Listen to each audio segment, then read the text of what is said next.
Olá, começou o Hashtag Educa, a nossa conversa sobre educação aqui na Multirio, na NET, no canal 26 e pelo Facebook. Seja muito bem-vindo. Você já sabe que você participa com a gente através das postagens no Facebook, enviando seus comentários, contando a sua experiência, tirando as suas dúvidas. Ou se você estiver acompanhando a gente pela televisão ou, de repente, aqui pelo celular e quiser usar o WhatsApp, a gente tem o nosso número do WhatsApp. O importante é você participar, vem para a conversa porque é sempre enriquecedor. Esse programa é feito para você. Hoje a gente vai falar sobre um assunto, aí às vésperas do Dia do Trabalhador, eu já fui até corrigida pela entrevistada da gente aqui nos bastidores, que não é o Dia do Trabalho, é o Dia do Trabalhador. Às vésperas do Dia do Trabalhador, hoje a gente quer homenagear o professor. Uma profissão que vem ao longo do tempo tão desgastada, em alguns momentos tão desvalorizada e valorizadas em outro, né, como heróis e tal, mas ainda há tanto por fazer, mas nenhuma profissão se faz sem a figura do professor, seja ela qual for. Então, o Hashtag Educa de hoje é para você professor, para você professor, para você professora que está aqui com a gente. Por isso, participe, vem para cá para essa conversa porque é importante. Diante de alunos hiperconectados hoje a gente tem uma mudança aí que é inevitável não constatar que as tecnologias alteraram bastante o nosso jeito de acessar o conhecimento, de acessar informações de uma maneira geral. Diante desses alunos, graduação, ensino fundamental, ensino médio, mas diante desses alunos tão hiperconectados, imersos num ambiente que transborda informação por todos os lados, como o professor fica nessa situação? O Google, não é que ele ameace, não é isso, mas e aí? Com tanta facilidade de acesso, com o Google, com outros mecanismos de busca, com mecanismo de vídeo, enfim, com tanta coisa, como é que fica o professor? Hoje, né, ano 2000, a gente já está aí terminando 2019, como é que fica essa profissão? Será que esse profissional está tendo de se adaptar aos tempos atuais ou ainda temos raízes do profissional e do fazer docente do século XIX? A gente já teve uma discussão aqui antes do programa começar sobre isso. Como ser professor nessa segunda década do ano 2000? Como conquistar, enfrentar os desafios e percorrer os caminhos desse fazer docente?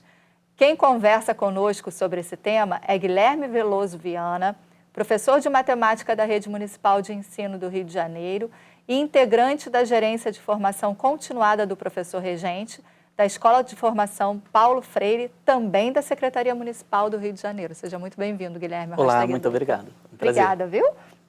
E Inês Barbosa de Oliveira, professora do Programa de Pós-Graduação em Educação da Universidade Estácio de Sá, ex-presidente da Associação Brasileira de Currículo, pós-doutor em Ciências Sociais pela Universidade de Coimbra e especialista em cotidiano escolar e políticas educacionais. Seja muito bem-vinda, Inês, ao Hashtag Educa. Muito obrigada, Flávia. Obrigada a Boa vocês, tarde. Obrigada a vocês dois por terem aceito o convite. Então, vamos começar. Bem-vindo você também, vem para cá, participe. As mudanças tecnológicas, isso que eu fiz a introdução aqui do programa, essas mudanças tecnológicas, acesso a tanta informação de uma maneira tão fácil, né? A gente tem aqui uma porta de informações gigantescas. De alguma maneira, esses usos também feitos pelos estudantes, por nós todos, da tecnologia, vem mudando o fazer do professor? Sempre muda, né, Flávia? Agora, na verdade, tudo muda o tempo todo, né? Já dizia Lulu Santos, aliás. Então, a gente precisa, talvez, compreender o processo do fazer docente como um processo em permanente mutação, porque as exigências vão se modificando, né? A questão das novas tecnologias, dos dispositivos móveis, sobretudo, do professor Google, como a gente costuma brincar, ela é uma questão específica, que é uma porta para a informação, mas é também uma porta para a desinformação.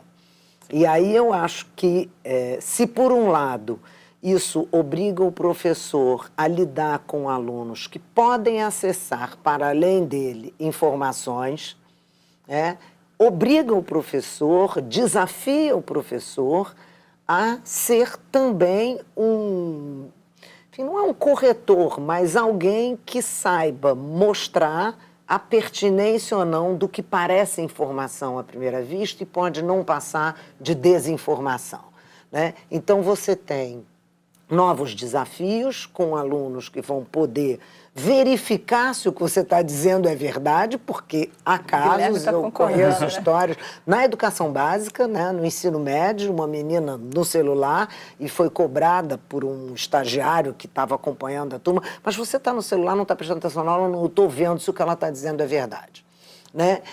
Isso é maravilhoso, isso é positivo, eu considero isso uma coisa ótima, mas é importante também que do lado de cá, os professores verifiquem se o que os alunos estão buscando de informação é verdade. Ou seja, é informação ou é desinformação.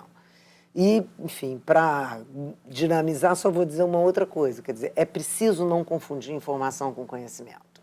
O que os alunos acessam é informação. A sala de aula é um espaço de circulação de conhecimento. Vai muito além da informação que a gente captura na internet. Eu acho que, reiterando a fala da professora Inês, na verdade, o professor ele tem que assumir uma abordagem, sim, de talvez curador, né? Acho que talvez fosse o termo que a senhora estivesse buscando, né? Que é aquele que mostra ao aluno o conteúdo ideal a ser visualizado e tal. Mas eu acho que a questão da mudança dos meios de comunicação, a gente tem que discutir um pouco isso na educação. Eu acho que isso pegou a gente um pouco de surpresa, como uma avalanche. Esse momento mesmo que nós estamos discutindo isso agora, eu acho que é o início de um debate que eu não vejo muito o pessoal conversando a respeito. Tá? Então, a gente tem que discutir como que a velocidade da comunicação, a mudança, né, com os quais esses meios passaram, como que isso está abordando a educação. Porque todos os outros aspectos, seja transporte, políticas públicas, o próprio jornalismo, né, todos os outros aspectos estão nesse debate. E a gente, na educação, eu acho que a gente ficou um pouco atrasado em relação a isso. Eu acho que pegou a gente de surpresa e a gente... nossa, e agora? O que eu faço? Eu acho que, num primeiro momento, a reação foi de contrariedade, né? A gente tem, inclusive, uma lei, eu não sei se essa lei ainda vigora, que proíbe o uso de celular em sala de aula. Ainda tem. Que era de uma época, que a gente parece que é um passado longínquo, mas não é, isso foi outro dia, né? Ou seja, tem uma velocidade de mudança. Mas essa lei, ela vinha numa esteira de uma preocupação da dispersão que o celular causava. O celular hoje é um aliado precioso. Eu dou aula para os meus alunos, uma coisa que me escapa, eu digo, alguém acha aí, professor Google sabe isso, uma data que eu perco, um nome que eu esqueço. Então, a gente precisa trabalhar com a perspectiva, a compreensão de que isso pode estar do nosso lado, e não contra nós como alguém que vai saber mais, digamos, do que o professor, né? Enfim, você já nos perguntou isso, eu vou adiantar, né? Quer dizer, essa ideia de que o professor é um detentor do saber, que ele divulga, difunde para o aluno, porque a gente chama transmissão, mas, na verdade, o processo de ensino, como concebido pela escola tradicional, é um processo de emissão, né? Enfim, você fala. Esse papel, ele é apenas uma pequena parcela do que a gente faz em sala de aula. E aí, menos com a novidade tecnológica e mais com o verdadeiro processo que ocorre nas salas de aula, que é um processo de interlocução. Mesmo quando os alunos estão supostamente calados, a gente está o tempo todo prestando atenção, se eles estão dormindo, se eles estão acordados, se eles estão com aquela cara de paisagem, se eles estão curiosos. Isso tudo altera o modo como a gente dialoga em sala de aula.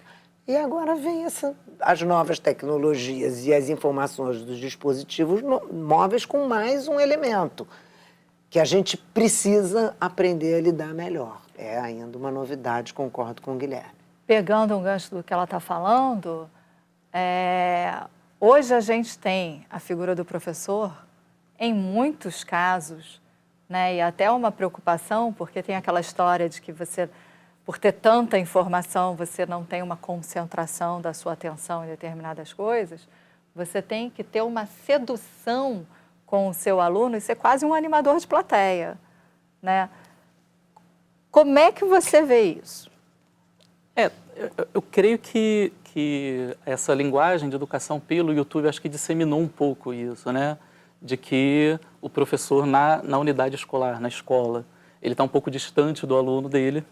Eu acho que ele, desde a linguagem ao qual ele se utiliza, ele está um pouco distante daquele jovem, daquele pré-adolescente, daquele adolescente, enquanto aquele cidadão que está lá no YouTube fazendo vídeo acaba se aproximando um pouco mais daquele alunado.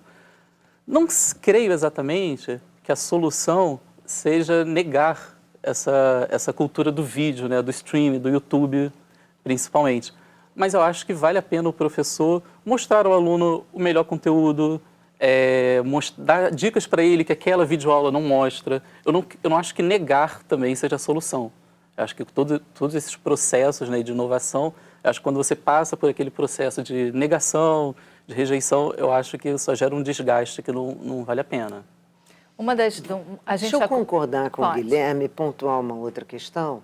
É isso, eu acho que a gente não tem que rejeitar, não adianta você reagir contra a realidade. A realidade é o que ela é, se você proibir, ele vai fazer escondido, então não adianta. Por outro lado, ao mesmo tempo que o que vem das videoaulas, do YouTube e de outras coisas que os alunos acessam, né, é uma coisa que tem que contribuir com a aula, não substitui a aula. Assim, então, eu não me vejo como animador de plateia.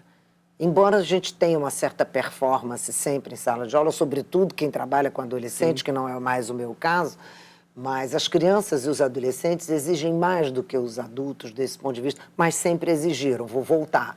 Né? Isso não mudou tanto assim. Mas você tem hoje um novo elemento que entra nessa rede, que são as videoaulas e essa possibilidade de acessar conteúdos que antes só eram acessáveis numa sala de aula. Mas acessar os conteúdos não significa aprendizagem. Eles são só informação até que o aluno, o estudante, faça alguma coisa com eles. E aí eu acho que a presença do professor é indispensável para escolher, para ajudar a escolher, para guiar um pouco, para orientar. Não sei nem se o melhor, mas a maneira apropriada de transformar aquilo que vem como informação pela performance que se vê no YouTube em conhecimento para o estudante. Né? Eu acho que é por aí que a gente caminha. Até porque eu acho que existe também uma questão empática, né? Que era isso que eu ia falar. Aquele jovem dialoga perfeitamente com aquela linguagem que está sendo usada naquele vídeo. Né, nós estávamos falando anteriormente do consumo de conteúdo dos jovens. Não adianta, os jovens consomem vídeo de uma maneira completamente diferente da gente. Né? Então, a maneira que aquele produtor de conteúdo de vídeo online dialoga com aquele adolescente, aquele pré-adolescente que está com essa tela, né, o dia inteiro na mão, é muito diferente da maneira que a gente, mas tem outro objetivo na frente da também. sala de aula, dialoga. Então, tem outro objetivo também. Então, por isso que eu acho que a empatia com o aluno na sala é um diferencial tremendo. Era exatamente isso que eu ia falar, ia pegar um gancho, porque vocês estavam falando, eu estava aqui, né, fazendo as minhas conexões. Eu me lembro na época de escolas que foi, hoje seria o 7º ano, né, a antiga 6ª série. Eu tinha uma professora de geografia que a escola inteira adorava, que era a dona Eneida, assim, na escola Roma. Todo mundo adorava, porque ela era super engraçada, então ninguém perdia a aula dela.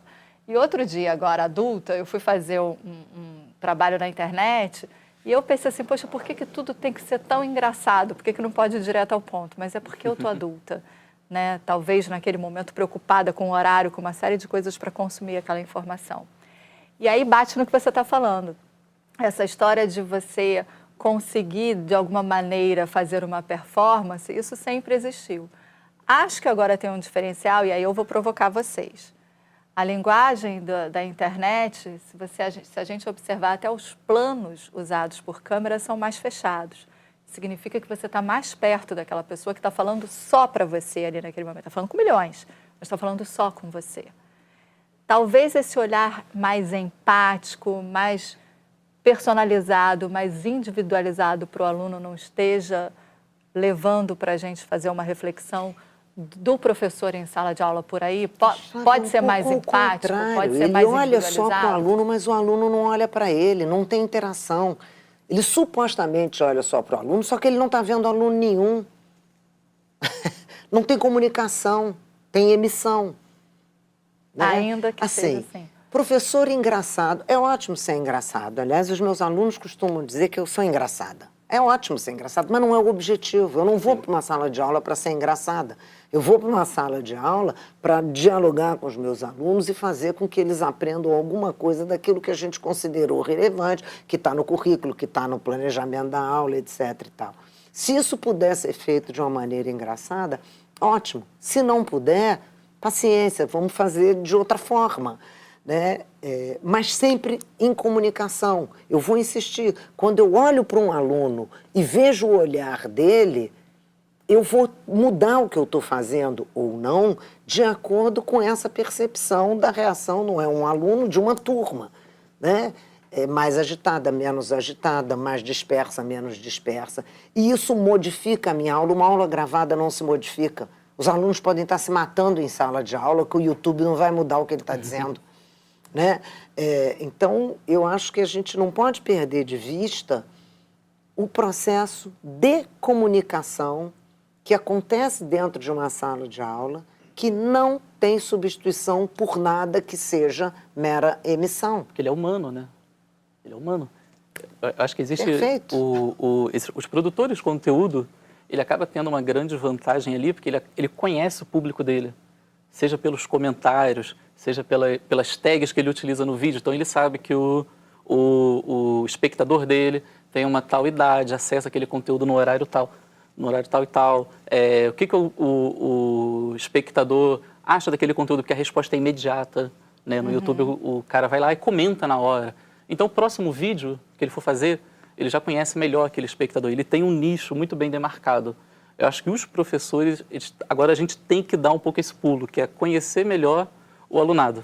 E você fez isso muito bem na Epitácio Pessoa, quando Sim. você trabalhou com disciplinas que, na verdade, fizeram com que você olhasse para o seu aluno de uma maneira mais profunda, né? Sim, sim. Eu percebi que ser próximo do adolescente, né, ter uma relação de proximidade eu não estou falando de amizade, mas estou falando de conhecer o jovem, de fazer uma comunicação mais horizontalizada, né, uma comunicação não violenta.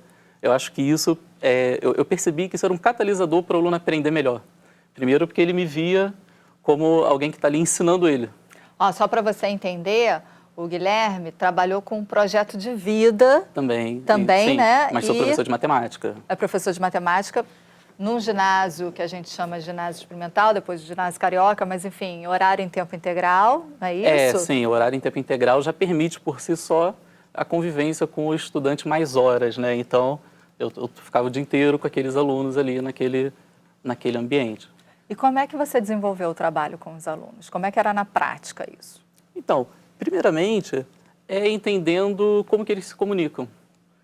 E mostrando para eles que existem maneiras da gente se comunicar de modo mais efetivo, não violento, às vezes um pouco mais de afeto, né? Porque o jovem precisa disso. O YouTube não traz afeto. Não traz isso, até porque ele vive numa sociedade violenta que trata ele muitas vezes de maneira violenta, tanto do ponto de vista físico quanto simbólico, né? Também.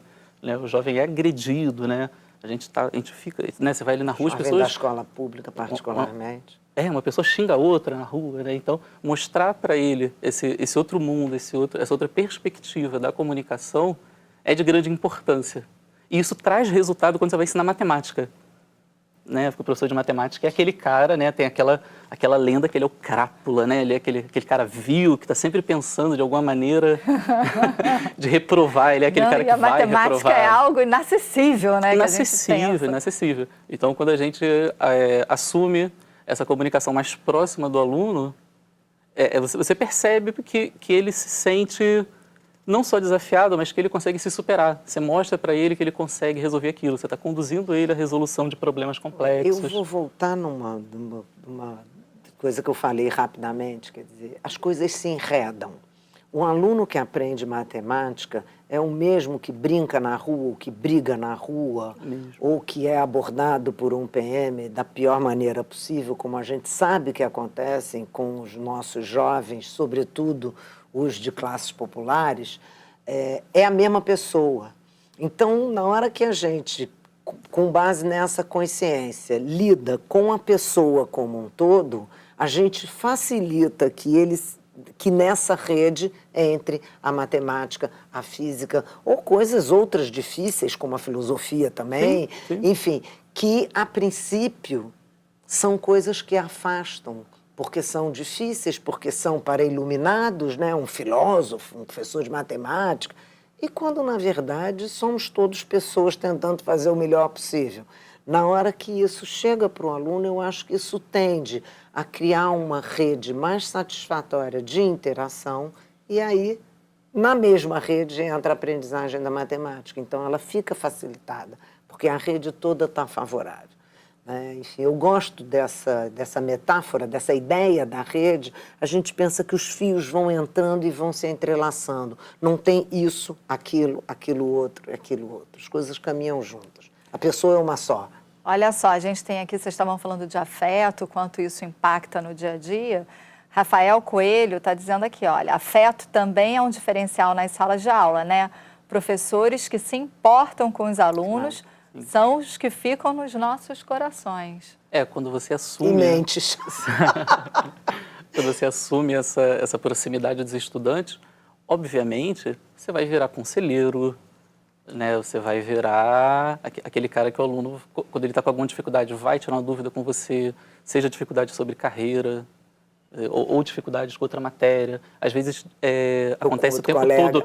Isso, acontece isso que eu falo, o tempo todo em sala de aula, aqueles conflitos, né? Então, você tem que chegar com aqueles dois jovens e fazê-los conversar, fazê-los entender aquele problema. Agora, a gente está falando do ponto de vista de quem está na prática. E quem está chegando tanto na escola de formação de professor, que é o caso que você trabalha já com o professor regente, quanto você na graduação e na pós-graduação. Como é que está esse professor que está se preparando para ir para a sala de aula? Quem é esse sujeito que está indo para a sala de aula? Quais são os anseios, os desejos, os medos de quem escolhe ser professor hoje em dia?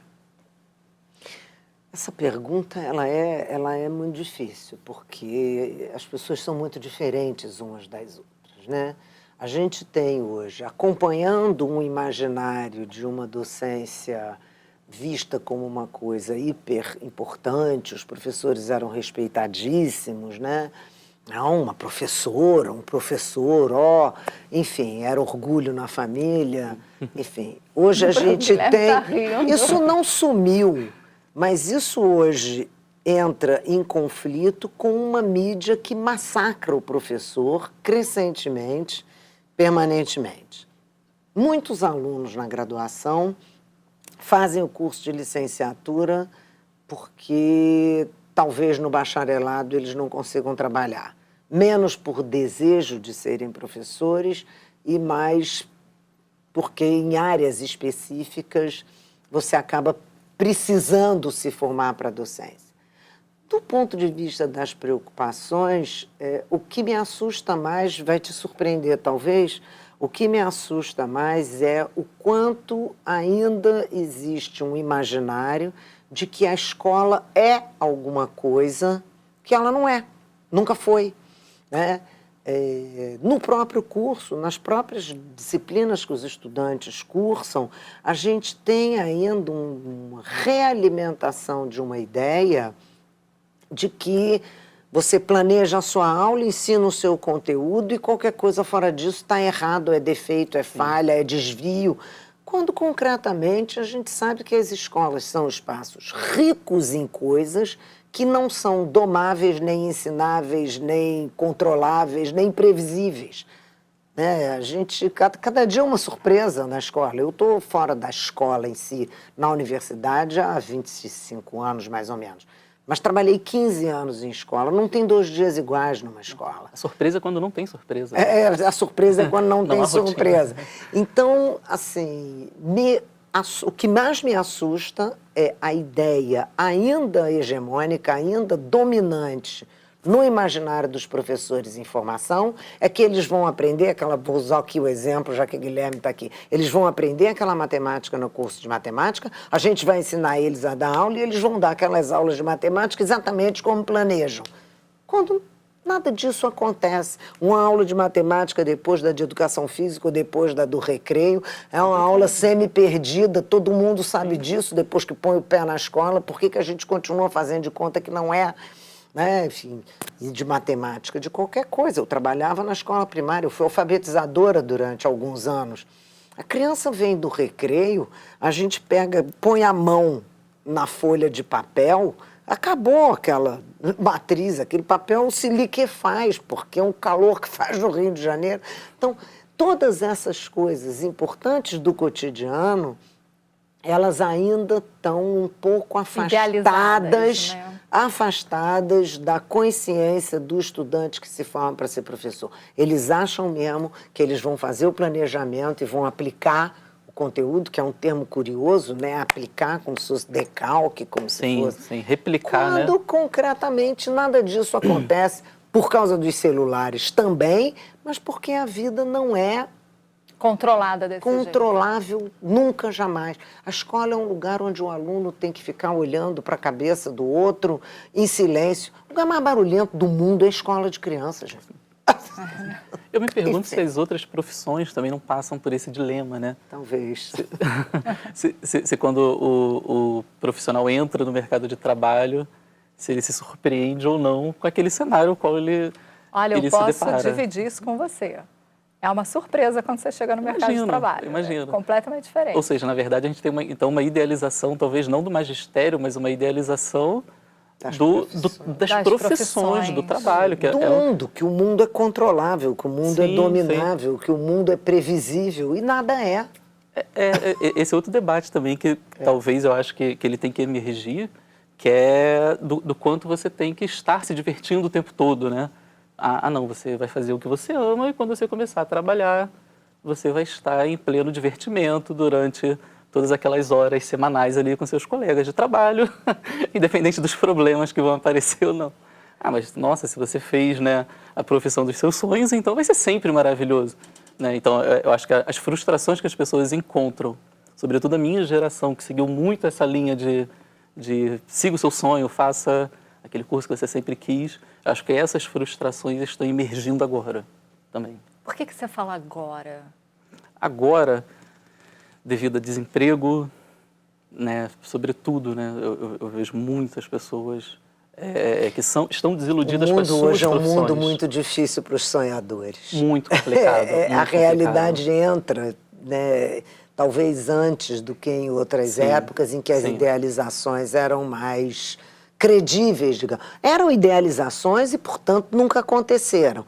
Mas elas foram, talvez, mais credíveis num outro momento, ou não necessariamente numa linearidade. Há momentos favoráveis aos sonhos e à realização dos sonhos e há momentos desfavoráveis. Eu acho que nós estamos hoje num momento muito desfavorável. Eu tenho um quadrinho em casa que eu comprei que tem essa frase: os tempos são duros para os sonhadores. Nós estamos em tempos difíceis. Mas, então, as idealizações, elas estão perdendo muito claramente. Você vai para a escola, você vai estudar, você vai ter um emprego. Não, não vai. Você vai trabalhar numa boa empresa, se você fizer o seu trabalho direito, você vai ficar naquela empresa e vai se aposentar. Errado, né? Então, se você escolher uma profissão que te dê prazer, você vai ter uma vida de prazer. Não, não vai. Tem momentos de prazer, mas tem muitos momentos sem prazer nenhum e até de frustração, de desgosto, de tristeza. Então, essa coisa bonita, ela tá difícil. Do ser humano tentar. E no caso do professor especificamente, essa campanha contra o professor que vem ganhando terreno e credibilidade junto à população, o professor não faz, a escola não faz, e o poder público faz.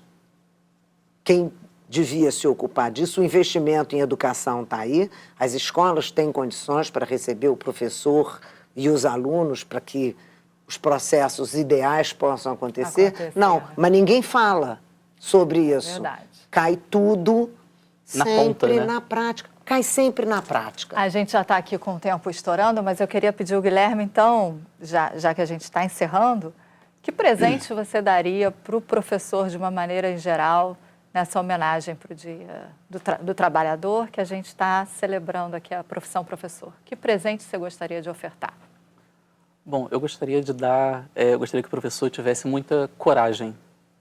Coragem tanto para poder reconhecer os problemas os quais ele vai enfrentar, né, mas também para ter forças para se reerguer perante esses problemas. E os novos desafios que vêm por aí, né?